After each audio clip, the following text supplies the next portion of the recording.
Okay, so now for something completely different then. So that framed with a great deal of information from the inmate's point of view, and I'm going to read a poem by a recent student of mine, and I always regret that I forget to collect the work of so many authors. So you'll hear quite a few pieces from this one poet, Chad Rand, but I've had many, many, many talented students, and I think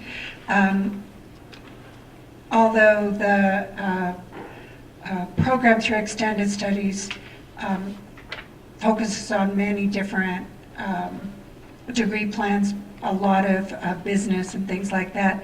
Kathy and I both teach creative writing and literature, freshman composition and all, and I'm committed to exactly what Walter was saying, but building on developing empathy through the arts, and I find I've always been committed to that as a creative writing teacher and an artist myself.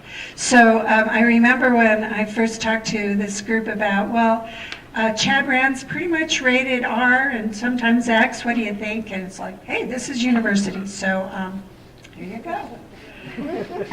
I'll work you up to it. This is just elegy for a feline.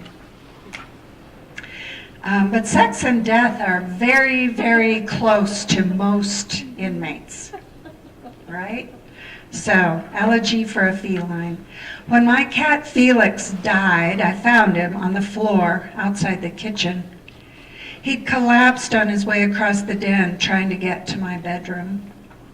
The first time he'd moved in days, the last time he ever would.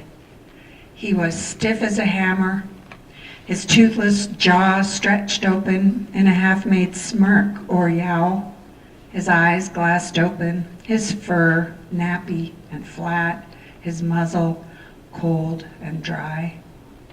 I buried him under the pine trees without a gravestone and left for work with a cola bottle half filled with whiskey. I can't imagine nothingness, or maybe I would choose it.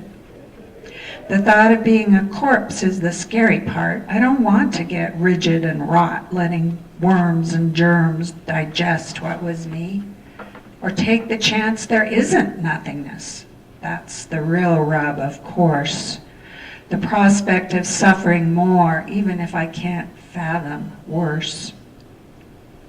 I'd ask Felix if I could. He'd know, but he wouldn't tell me, obviously. Cats don't talk, outside of cartoons. If I questioned him seriously, he'd look without interest and go back to sleep in my blankets, just like he did when I jerked off in bed all those nights way back in my teens.